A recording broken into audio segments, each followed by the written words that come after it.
Sekretaris Kabinet Dipo Alam hari ini rapat mengenai anggaran negara bersama Komisi 2 DPR. Ya, namun sejumlah anggota komisi justru mempertanyakan laporan yang ke KPK mengenai dugaan kong kali kong. Komisi bidang pemerintah itu menyayangkan bahwa Dipo tidak menanyakan langsung ke DPR tentang praktik nakal yang dilakukan oleh anggota Dewan.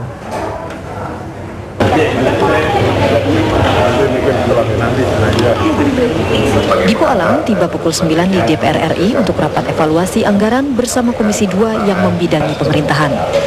Awalnya, rapat sesuai proyeksi membicarakan keuangan negara. Namun di pertengahan terlontar sejumlah komentar mengenai laporan Dipo ke KPK tentang kong kali kong 3 kementerian dengan anggota DPR. Ada yang bersikap mendukung, ada yang bertanya mengenai pencitraan, ada pula yang menyesalkan Dipo berkeluar ke media. Saya yakin sebenarnya Pak, lebih dari 3 kementerian itu. Saya yakin. Cuman kan kita bicara pembuktian. Nah, dalam kerangka pembuktian ini sebenarnya pertama saya ingin konfirmasi Pak, karena ini sampai sekarang kan tidak ada jawaban nih. Sebenarnya kementerian yang dimaksud itu benar nggak seperti yang 3 kita dapatkan di luar selama ini? Bu Menteri sudah wajar kalau kemudian membela Presiden habis-habisan dalam melaksanakan tugas. Tetapi jangan juga seperti gerakan master Pak. Ya, berkuar-kuar lapor pada Menteri. Ini kan Menteri Pak Presiden juga Pak. Etis nggak kayak begitu dilakukan? Saya setuju niatnya benar, ya tujuannya benar. Tapi ada nggak etika sama Presiden, etika sama Dewan Kabinet itu Pak? Dewan Menteri, anggota Kabinet itu Pak. Saya setuju bahwa harus diberantas. Cuman caranya kemudian terkesan kuat bahwa ada pemerintah Bapak ini bisa jadi adalah ya orang yang sedang mempunyai aliran suka dengan pencitraan. Kemudian kong kali kong antara staf khusus dengan anggota DPR dalam hal memunguti proyek-proyek. Nah ini juga apakah benar atau tidak, apakah ini tulisan berita ya kita tidak tahu. Itu karena Bapak yang melakukan pemberitaan ini di depan umum dan langkah-langkah yang ditempuh oleh Bapak itu mungkin benar, tapi salah dalam konteks mungkin kita ada mekanisme antara kelembagaan ini. Kita ada forum konsultasi antara Presiden dengan DPR yang diwakili oleh fraksi, yang diwakili oleh pimpinan komisi. Kalau memang ada, kenapa kita tuntaskan di dalam satu forum? Yang kedua, ada forum kabinet, rapat kabinet yang Bapak yang punya fungsi dalam hal ini di antara kementerian juga dilontarkan. Itu urusan internal pemerintah. Tetapi yang menyangkut tuduhan-tuduhan yang begini perlu kami klarifikasi. Karena ada Dipo menyatakan semua langkahnya adalah untuk menyelamatkan keuangan negara dan Presiden mengetahuinya. Kenapa menyelamatkan?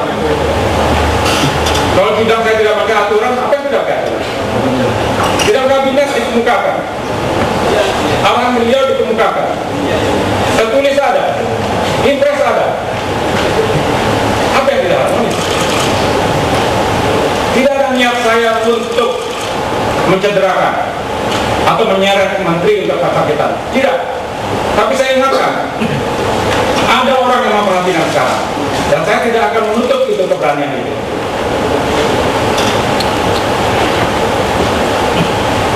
Sama sekarang saya temukan di sini, di depan publik ini. Kalau saya diundang, diminta siapa, silakan. Apakah itu dari kehormatan? Saya akan lakukan. Konfirmasi isu aktual ini merupakan buntut dari laporan Dipo ke KPK tentang 3 kementerian atas dugaan praktik kong kali kong bersama anggota DPR yang berpotensi merugikan keuangan negara 2 pekan lalu. Dari Jakarta, tim TV One mengabarkan.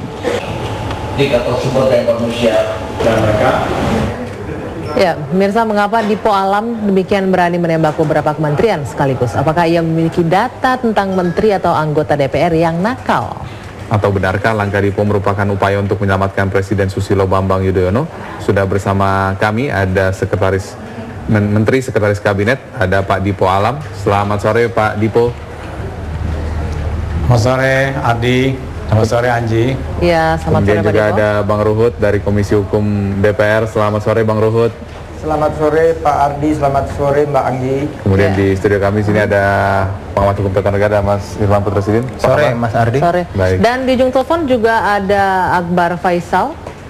yang bergabung bersama kami dari fraksi Hanura. Selamat sore, Bang Akbar. Selamat sore, Gi.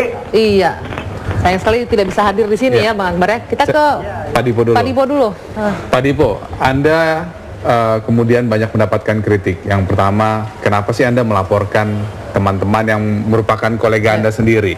Kemudian DPR juga tadi bersuara cukup kritis. Kenapa langsung lapor KPK? Kenapa tidak berkomunikasi dulu dengan DPR? Ya, terima kasih Bung Ardi dan Enji. Sekarang saya kira saya sudah jelaskan panjang lebar di Komisi 2 tadi, ya. Jadi sebenarnya kami tidak ada tujuan untuk mengadu kepada KPK soal menteri atau teman, tapi adalah kementerian itu ada 3 memang sebagai contoh sampel yang sebenarnya sesuai dengan surat edaran yang kami terbitkan bulan September, yaitu nomor 542, agar kita semua mengawal APBN 2013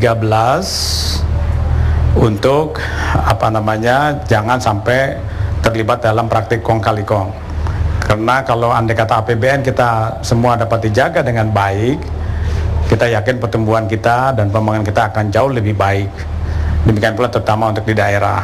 Nah, jadi setelah keluar SE 542 itu, maka terjadilah laporan dari seperti dari pihak BUMN, kemudian dari pegawai-pegawai negeri, baik pejabat eselon 1 dan yang lainnya yang memberikan laporan.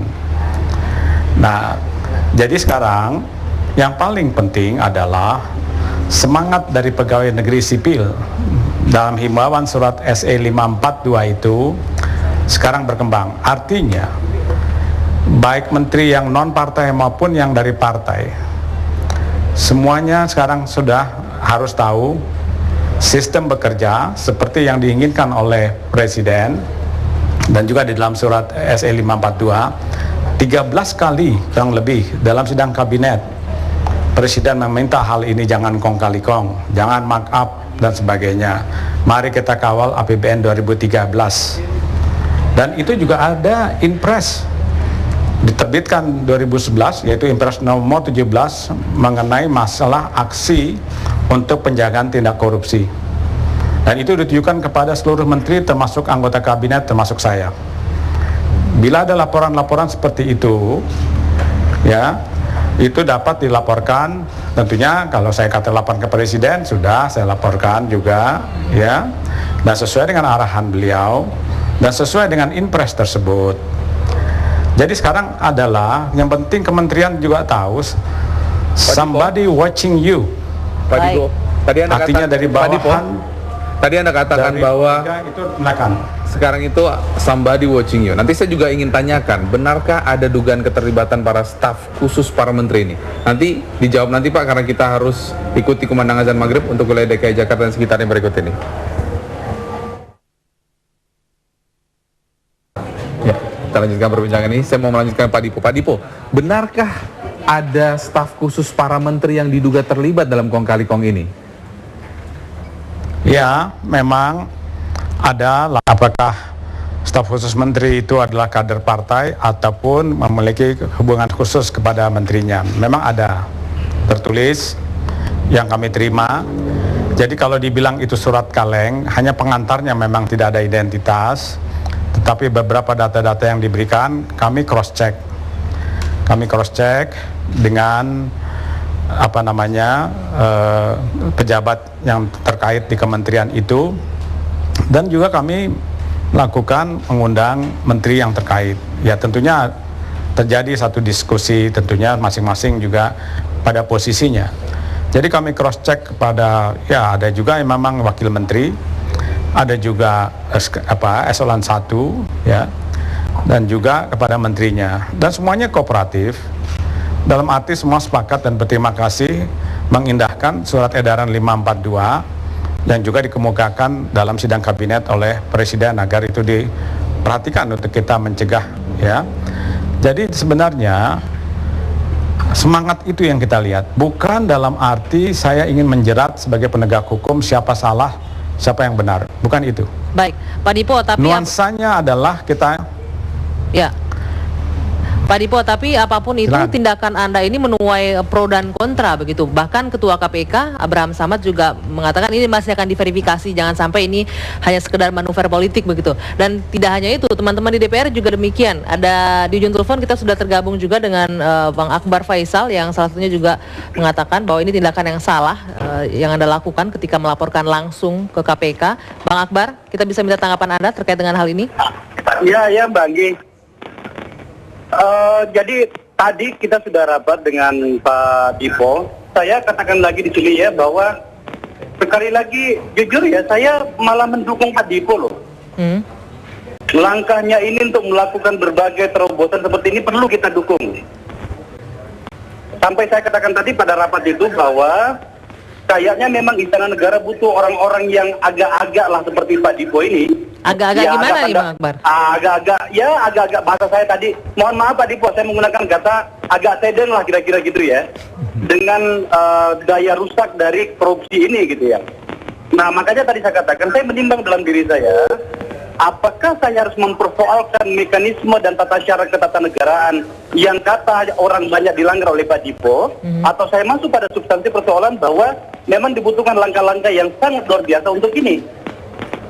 Nah, hanya satu yang saya persoalkan sekarang Pak, dan itu tidak dijawab oleh Pak Dipo tadi, supaya saya sebagai anggota DPR bisa memastikan kepada pemilih saya, konstituen saya, sebenarnya ketiga kementerian itu yang mana sebenarnya, itu satu. Yang kedua adalah, ini ada debat tebal sebenarnya apakah Presiden tahu atau tidak. Tadi Pak Dipo di dalam rapat, Mbak Anggi, sudah mengatakan kepada kita bahwa bagaimana bisa Presiden tidak tahu. Dan 80% waktu Presiden itu bersama dengan beliau. Jadi saya katakan, saya ingin mengatakan bahwa Pak Dipo ingin mengatakan sama kita, Presiden tahu. Cuman pada sisi yang lain, juru bicara kepresidenan, Saudara Julian Aldrin Pasha mengatakan Presiden tidak tahu dengan langkah Pak Dipo itu. Nah yang mana yang harus saya dengar, tetapi substansinya saya mendukung langkah-langkah seperti Pak Dipo ini kita perlu dukung. Soal mekanismenya barangkali kita perlu perdebatkan. Baik, nah berbicara soal mekanisme sudah ada juga Bung Irman Putra Sidin. Kalau secara hukum tata negara, apakah yang dilakukan oleh Pak Dipo ini bisa dibilang salah mekanismenya atau tidak sesuai dengan hukum tata negara, bertata negara yang baik gitu loh. Tapi jawabannya kita minta nanti, Bang Irman, kita jeda dulu sejenak, kabar petang nanti akan kami lanjutkan saat lagi.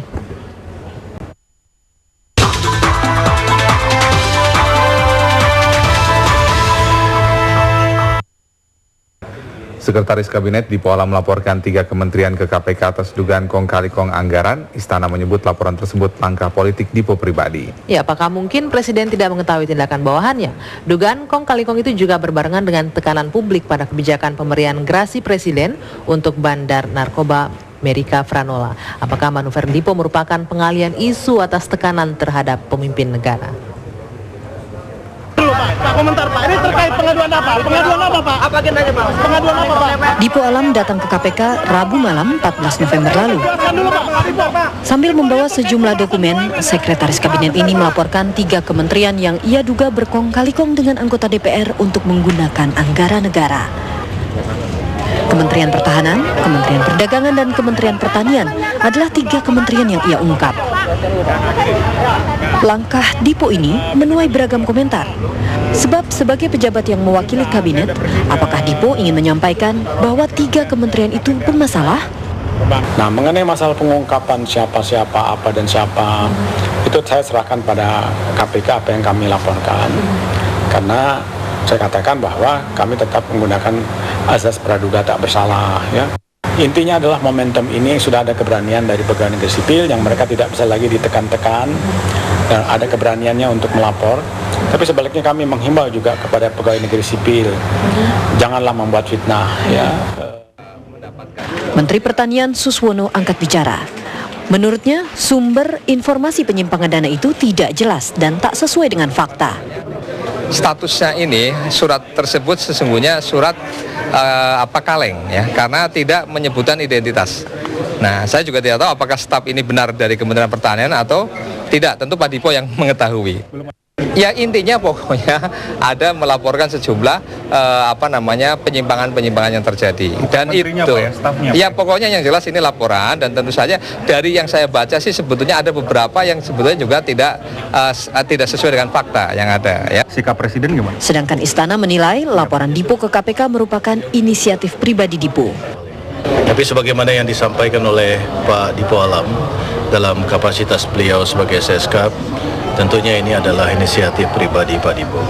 Jadi melaporkan dan kemudian langsung menyerahkan dokumen-dokumen terkait yang dimaksud tadi, kementerian-kementerian yang dianggap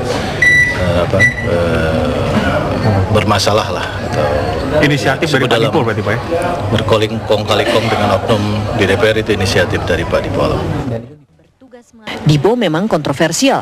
Sebelum laporan ke KPK, ia juga sempat mengeluarkan sejumlah surat edaran ke instansi pemerintah untuk mencegah praktik kong kali kong dalam pembahasan anggaran antara pemerintah dan DPR. Dipo juga menerbitkan surat edaran membatasi pinjaman luar negeri yang bisa membebani anggaran pemerintah. Menurut Dipo, ada beberapa teknik manipulasi uang negara yang lazim dipraktikkan di kementerian. Beberapa di antaranya adalah kerjasama anggota DPR dengan kementerian untuk menggelembungkan anggaran, pembuatan program dengan anggaran yang dijadikan lebih besar, permintaan jatah ke BUMN, serta usulan pinjaman dana ke luar negeri. Namun bola yang dilontarkan Dipo ini muncul ketika publik protes kebijakan gerasi Presiden untuk bandar narkoba Merica Franola.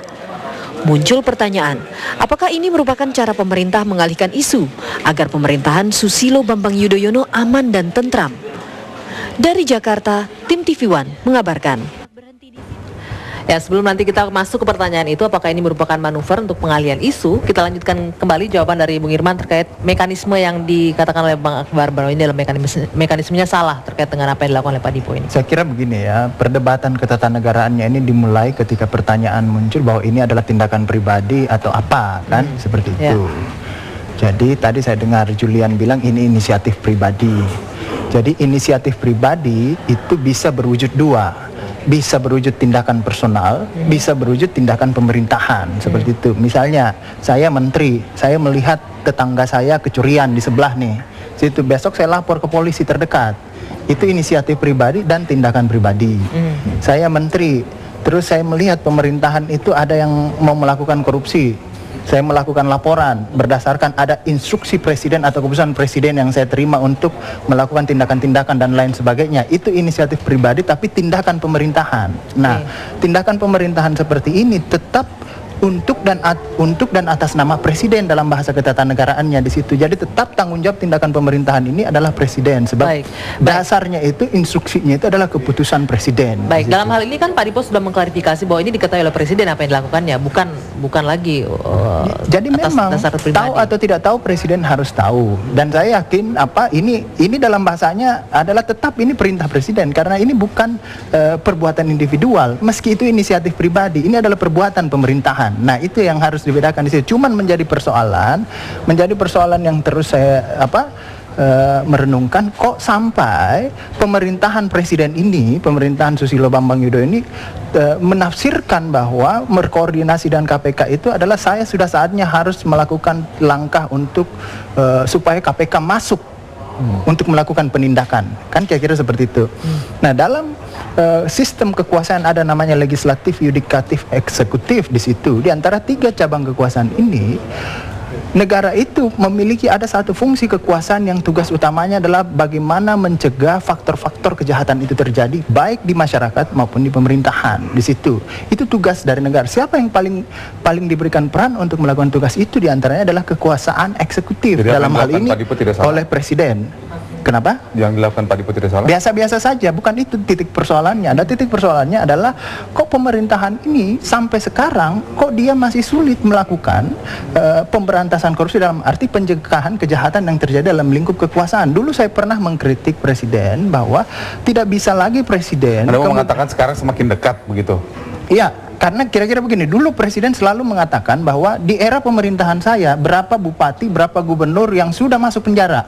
Ini yang sering saya hipotesakan bahwa tidak berarti seorang presiden semakin banyak bawahannya masuk penjara, semakin sukses dia memberantas korupsi. Sebaliknya. Itu justru sebaliknya, bisa dikatakan semakin gagal. Nah, kalau dulu di bupati, di gubernur, dia kewalahan masuk penjara semua, sekarang sudah mulai mendekat nih.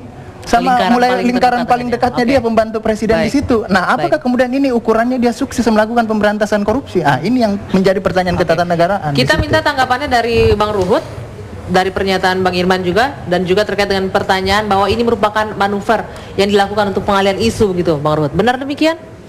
Anji, jadi Ardi itu tidak benar.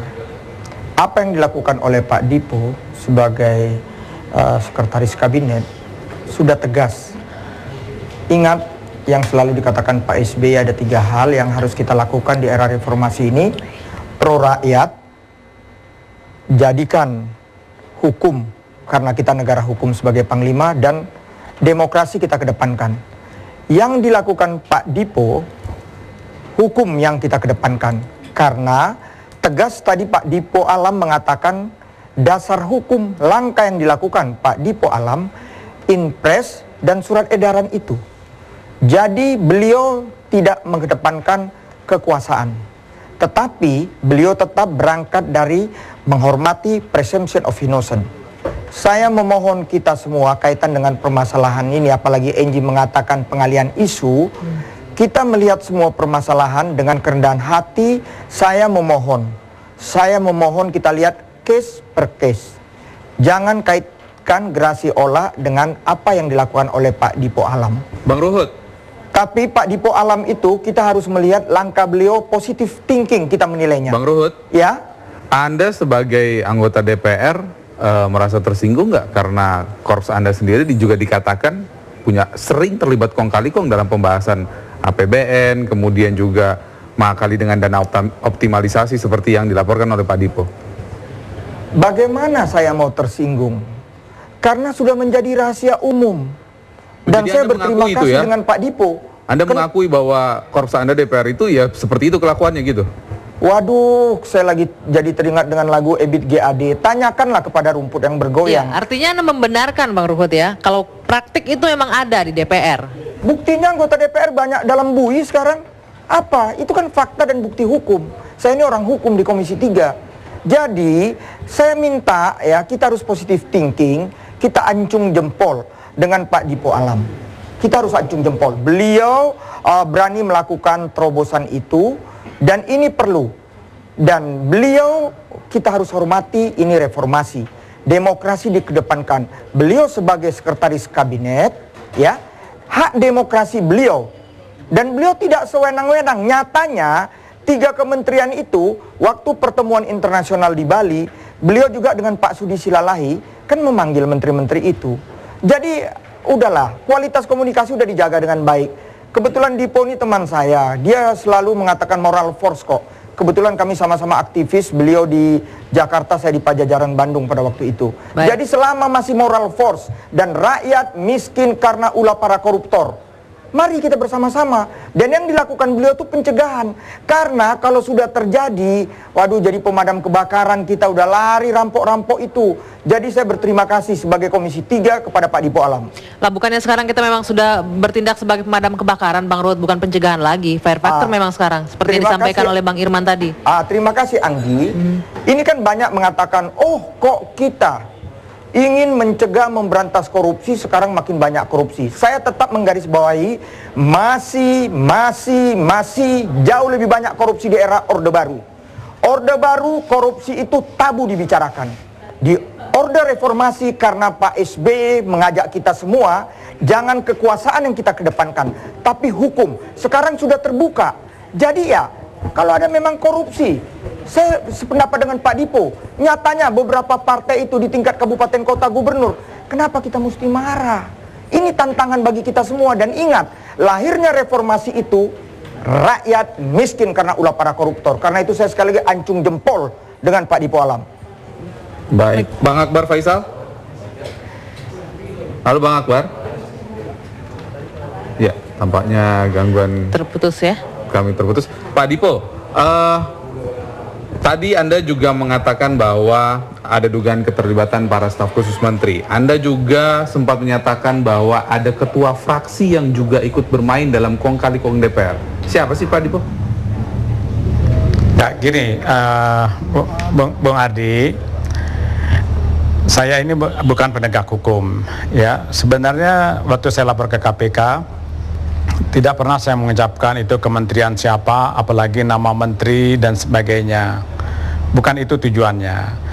Tapi sebelum saya ingin menjelaskan pada tadi Pak Irman, ya, impres yang dari Presiden ini betul. Termasuk tindakan saya adalah saya lebih suka adalah pencegahan. Ya, karena di dalam impres itu yang saya sebut, ya, impres nomor 17 tahun 2011, ya, mengenai aksi pencegahan dan pemberantasan korupsi tahun 2012, ya, memang itu disebut strategi pencegahan, ya, strategi mekanisme pelaporan dan sebagainya, ya, itu ditujukan kepada seluruh menteri. Tadi memang berkoordinasi bukan hanya dengan KPK, memang saya tidak sebutkan dari pasal 5 daripada Perpres itu, termasuk juga ke BI, Pusat Pelaporan dan Analisis Transaksi Keuangan, Ombudsman Republik Indonesia, Lembaga Perlindungan Saksi dan Korban, Badan Pemeriksa Keuangan, Komisi Yudisial dan Mahkamah Agung. Pak Dipo, maaf saya potong, Pak Dipo. Pak Dipo, maaf saya potong. Kita sepakat kalau untuk pencegahan tindakan korupsi ini. Tapi pertanyaannya kemudian apakah ini hanya sebagai bentuk manuver politik? Ini juga dijadikan pertanyaan oleh pimpinan KPK juga mengatakan begitu. Jangan-jangan ini sebagai manuver politik saja gitu. Apa tanggapan Anda terhadap ini? Kan kasus ketika Graciola kan itu belakangan. Surat edaran 542 itu keluar 28 September. Dan juga sebelumnya arahan-arahan Presiden itu sebelum ada Graciola.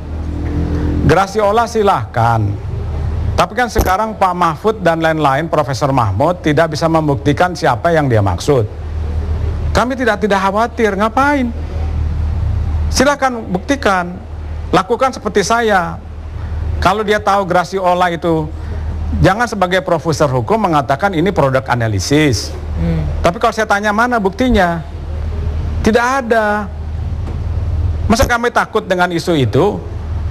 Tidak ada itu, tidak apa, silakan. Ya.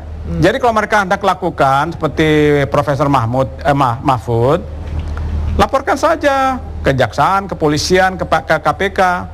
Tapi jangan hanya mengatakan itu produk analisis. Baik. Ya. Ya, baik. Pak Dipo, lalu bagaimana dengan tudingan bahwa ini kan hanya berdasarkan surat kaleng saja? Apakah bukti yang Anda bawa ke KPK ini benar-benar valid, ada verifikasi begitu, Pak Dipo? Ya, itu saya sudah bilangkan juga di DPR, ya. Jadi memang setiap yang laporan itu masuk ada tertulis, ada lisan, ya kan? Yang lisan juga saya cross check, ada wamennya, ada sekjennya, ada eselon 1 dirjennya, segala macam. Jadi kami juga tidak mau sembarangan, ya. Sekarang bahwa itu sah, nantinya benar atau tidaknya ada kong kali kong, it doesn't matter, ya. Saya katakan sekali tadi, tujuan saya adalah mengatakan tadi, somebody watching you. Dan Presiden bilang juga mengatakan tidak main-main. Baik. Jadi kalau saya heran, dibilang saya gaduh, kontroversi. Anda meminta supaya Pak SBY konsisten dalam masalah korupsi. Betul Pak Irman, bukan jumlahnya. Bahwa di KPK sekarang ada 65. Sekarang bahwa itu adalah mereka ada partai politik atau anggota DPR, itu KPK. Ya, kami tidak kagum pada Presiden juga mengatakan kami ingin selamatkan semua. Oleh karena itu hindari kong kali kong. Jadi aneh. Kalau saya bilang, kita kemukakan gini, Pak SBY katanya melempem korupsi. Sekarang dibilang gaduh. Baik. Mencari pencitraan, dibilang saya menjadi calon presiden. Ya. Kemudian untuk Graciola segala macam. Buat apa yang kayak begitu? Baik, Jadi saya tidak perlu masalah-masalah itu. Baik, ada seorang narasumber lagi juga yang bersama kami, Pak Dipo dan Bang Irman. Di sini ada Pak Azhar Romli dari anggota Komisi 2 dari fraksi Golkar. Selamat sore Pak Azhar Romli. Sore. Terima kasih telah bergabung bersama kami dan kita akan lanjutkan perbincangan ini. Nanti Bang Irwan juga menjawab apa yang disampaikan oleh tanggapan dari Pak Dipo tadi. Usai pariwara berikut tetap bersama kami.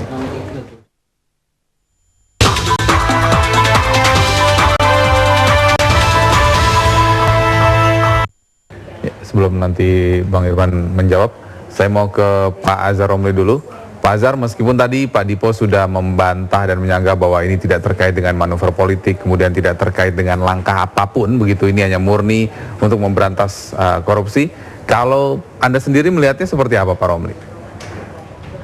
Ya, tadi seharian penuh kita sudah mendengar dan sebelumnya juga sudah ada penjelasan. Tetapi kenyataan, publik berpendapat bahwa ini disenyalirkan ada satu langkah agenda tertentu dari seorang pembantu presiden.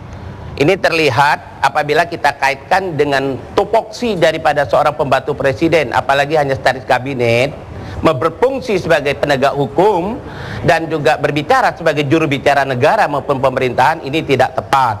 Dan kami tegaskan, semua anggota DPR, termasuk kami di Komisi 2, sangat mendukung upaya-upaya pemerintah terhadap pemberantasan korupsi ini, dan kami mengapresiasi kalau ada salah satu anggota kabinet ingin melakukan hal itu, tetapi cara yang tepat.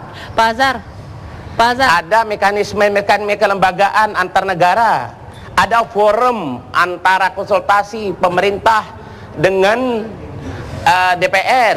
Pak Azhar, ini adalah kesan-kesannya.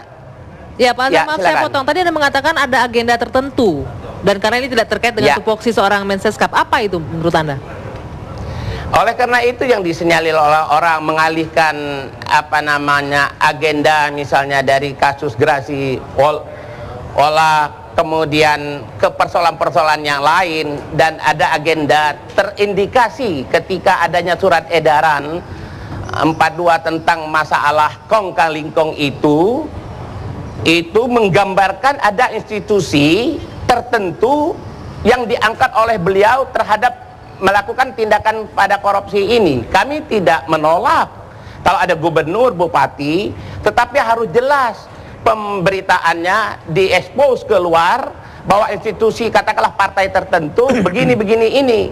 Dan ini yang kami perlu tuntut, bahwa cara-cara beliau itu adalah tidak tepat. Kenapa tidak dikonfirmasi pada forum-forum yang resmi kita adakan? Dan apabila kita kaitkan dengan topoksi beliau, seorang Baik, kami tangkap poin Anda, dan kita juga masih terhubung kembali dengan Bung Akbar Faisal di ujung telepon. Bang Akbar? Ya, gimana? Ya, Bang Akbar, tadi kalau dikatakan Anda mengatakan mekanismenya salah, tapi ternyata secara hukum tata negara tidak ada yang salah di sini menurut Bung Irman. Enggak, saya mengatakan tadi, Anggi, bahwa saya sedang menimbang dalam diri saya mana yang harus saya dahulukan sekarang. Apakah mempersoalkan soal mekanismenya atau substansi dari laporan itu? Naga-naganya saya lebih memilih substansi dari laporan itu. Makanya saya katakan tadi, saya mendukung bukan 100% lagi, 110% dari apa langkah-langkah dilakukan Pak Dipo. Soal mekanismenya mari kita perdebatkan. Satu-satunya yang saya persoalkan adalah itu tadi, karena sebagai anggota DPR saya harus memastikan semua perilaku, tindakan sepak terjang para penyelenggara negara yang kami memang awasi sesuai dengan tupoksi kami, yaitu siapa saja tiga kementerian itu. Baik. Supaya tidak saling mencari-cari ini siapa sebenarnya. Baik, kita akan tanyakan. Antar dulu, termasuk soal apakah presiden tahu. Nah, Pak Dipo, saya harus mempercayai Pak Dipo dong. Dia orang yang selalu berada di dekat presiden. Beliau sudah mengatakan 80% waktunya ada di dekat presiden. Maka kemudian Pak Julian Aldrin Pasa, bagaimana dong? Nah, inti dari semua ini adalah saya ingin memastikan pada diri saya sebagai pengawas pemerintah, apakah presiden tidak telah kehilangan kendalinya atas pemerintahan dengan melihat orang-orang di sekitarnya yang kemudian sudah saling melompati dan segala macam. Itu yang saya mau pastikan sebenarnya. Baik, kita minta tanggapannya Pak Dipo dari dua pernyataan. Ya, baik ya. Saya kira Saudara Azhar itu Romli saya udah jelasin, tapi saya nggak tahu kalau dia masih belum ngerti juga apa yang saya jelaskan tadi di dalam Komisi 2 ya. Saya katakan jabatan saya sekretaris kabinet itu antara lain fungsinya manajemen kabinet, dan Presiden menjelaskan apa itu. Ya, kalau dibilang sekarang ada maksud, ya maksudnya ya memang dalam mencegah kong kali kong dan menjaga APBN kita 2013 agar jangan dimakan oleh rayap rakus sehingga akhirnya menjadi rapuh di APBN kita dan nanti rakyat kita. Itu udah jelas misinya ke sana. Tidak ada hubungannya dengan olah. Saya tadi udah jelaskan. Mungkin sering Saudara Azhar itu mungkin entah terlambat atau apa tidak dengar. Ya, itu satu. Baik. Kedua, sekarang itu tadi Pak Akbar, Julian itu memang juru bicara presiden. Beliau itu staf khusus presiden yang di bawah koordinasi saya.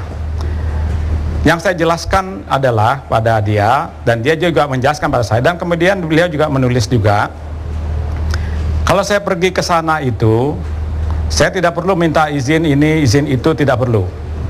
Karena sudah jelas arahan dari presiden ada di Inpres, dan ada juga di dalam arahan-arahan sidang kabinet. Saya mengatakan memang, saya tidak ingin melibatkan atasan, segala konsekuensi yang tindakan saya lakukan itu, akan melibatkan atasan saya ataupun bawahan saya ataupun kolega saya. Saya bertanggung jawab diri saya sendiri. Baik. Itu saya sudah jelaskan. Jadi saya tidak perlu kalau nak melakukan satu tindakan yang punya satu konsekuensi politik, Baik, Pak saya Dipo harus minta izin. Baik, Pak Bahwa Dipo. beliau tahu itu tidak tahu pasti. Ya, Pak Dipo, satu pertanyaan lagi dari Bang Akbar Faisal. Apa 3 kementerian yang Anda tuding itu? Kenapa? 3 kementerian yang dipertanyakan oleh Bung Akbar Faisal tadi. Bilang, saya bukan penegak hukum, ya, tapi nanti saya mempertimbangkan. Tapi saya dengar katanya Badan Kehormatan tidak mengundang saya. Memang ada melibatkan DPR. Yang saya uruskan masalah kementerian sekarang. Masalah dengan DPR itu bahwa ada pesakitan yang dari oknum DPR itu soal lain. Ya. Tapi kalau DPR mengatakan siapa itu yang terlibat, siapa itu, bagi saya tidak perlu siapanya. Adalah sekarang telah terbentuk dari surat edaran tersebut, orang seperti Dahlan Iskan Menteri BUMN menyambut itu. Kemudian PNS itu menyambut. Momentum ini yang saya pegang.